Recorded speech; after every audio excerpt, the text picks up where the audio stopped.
ஒரு குடும்ப படம் அப்படிம்பாங்களே. இப்போ தனுஷ் வந்து என்ன பண்ணிருக்காரு, குடும்பமே சேர்ந்து படம் எடுக்கிற மாதிரியான ஒரு படத்தை எடுத்துட்டு இருக்காரு. ஆக்சுவலாக வந்து ராயன் படம் தனுஷோட 50வது படம். இந்த படத்தில் பார்த்தீங்கன்னா அவர் நடித்து டைரக்ட் பண்ணியிருப்பாரு. கூடவே உங்க அண்ணன் செல்வராகவன் ஒரு முக்கியமான ரோலில் பண்ணியிருப்பாரு.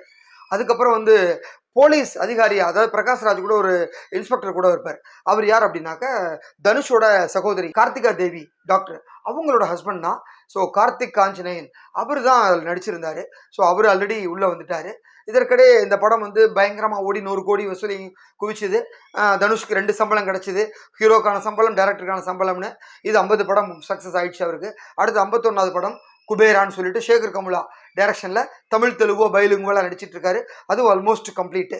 இதற்கு அடுத்து பார்த்தீங்கன்னாக்க நிலவுக்கு என்னடி என்மேல் கோபம் அப்படிங்கிற ஒரு படத்தை அவர் டைரக்ட் மட்டும் பண்ணுறாரு. இந்த படத்தை வந்து ஒண்டர் பார் நிறுவனம், அவரோட ஓன் கம்பெனி, அந்த கம்பெனியும் அவங்களோட அப்பா கஸ்தூரி ராஜாவும் அம்மா விஜயலட்சுமி கஸ்தூரி ராஜா 2 பேரும் சேர்ந்து தயாரிக்கிறாங்க. ஸோ ப்ரொடக்ஷன் அவங்க அப்பா அம்மா ஆச்சு, இவரும் சேர்ந்து ப்ரொடியூஸ் பண்ணுறாரு.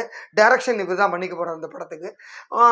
யார் ஹீரோ அப்படின்னு பார்த்தா அவங்க அக்காவோட பையன், அந்த பையனை தான் ஹீரோவாக இன்ட்ரடியூஸ் பண்ணுறாரு படத்தில். தாண்டி நிறைய பேர் இருக்காங்க அதுக்குள்ளே. விஸ்வாசம் படத்தில் அஜித்தோட மகளாக நடித்த அனேகா அவங்க வந்து இதில் ஹீரோயினாக பண்ணுறாங்க. ஸோ அதை தவிர நிறைய யங்ஸ்டர்ஸ் இருக்காங்க. ஒரு ஆர்டினரி லவ் ஸ்டோரின்னு சொல்லி தான் அவர் ஸ்கிரிப்டே எடுத்திருக்காரு. அப்புறம் மியூசிக் பார்த்தீங்கன்னா ஜிவி பிரகாஷ். அதை தாண்டி வேறு யார் இருக்கான்னா, பாட்டு எழுதுறது தனுஷோட மூத்த மகன் யாத்ரா தான் பாட்டு எழுதியிருக்காரு. இதில் ஒரு பாட்டு, அந்த பாட்டு வந்து ரிலீஸ் ஆகிருக்கு இப்போ 30ஆம் தேதி. ரொம்ப நல்லா ஒரு யூத்துக்கிட்ட பயங்கரமாக ரீச் ஆகிருக்கு. அது ஜிவி மியூசிக் அப்படின்னால கேட்க வேண்டாம். தனுஷோட சேர்றப்ப சூப்பர் காம்போவாக இருக்கும். ஒரு காலத்தில் வந்து அனி அண்ட் தனுஷ், சிவகார்த்திகேயன் சேர்ந்து பாட்டு எழுதுவாங்க. ஸோ அந்த 3 பேரோட காம்பினேஷனுங்கிறது மாசிவ் ஹிட்டு.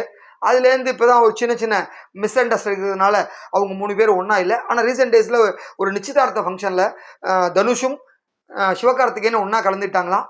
நல்லா தான் பேசிகிட்டு இருந்தா சொல்கிறாங்க. ஸோ சினிமாவில் சொல்கிற மாதிரி தான், அரசியலில் சினிமாவில் 2லேயுமே நிரந்தர எதிரியும் இல்லை, நிரந்தர நண்பர் இல்லைம்பாங்க இல்லையா, அந்த மாதிரி கதை தான் போல இருக்குது. ஆனாலும் வந்து எப்படி வந்து தன்னுடைய குடும்பத்தை தாங்கி பிடிக்கணும் அப்படிங்கிறது வந்து தனுஷ்க்கு நல்லாவே தெரியும். எப்படி அவங்க அப்பா வந்து டைரக்டர் ஆன உடனே மூத்தவனை செல்வராகவனை டைரக்டர் ஆக்கினாரு, பையனை தனுஷை ஹீரோவாக்குனாரு. அதே மாதிரி வந்து ஒய்ஃபை ப்ரொடியூசர் ஆக்கியிருந்தார் அவர்.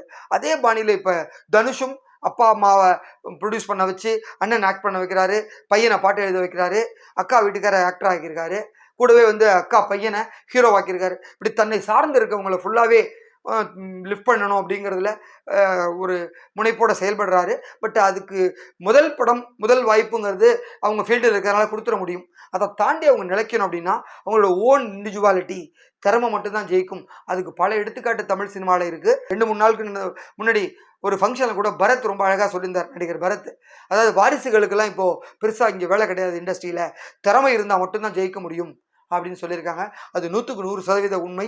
ஸோ வாய்ப்பு யார் வேணால் கொடுத்துடலாம், முதல் வாய்ப்பு. அந்த முதல் வாய்ப்புக்கு அப்புறம் ஜெயிக்கிறது அப்படிங்கிறது அவங்க ஓன் திறமையில தான் இருக்குது.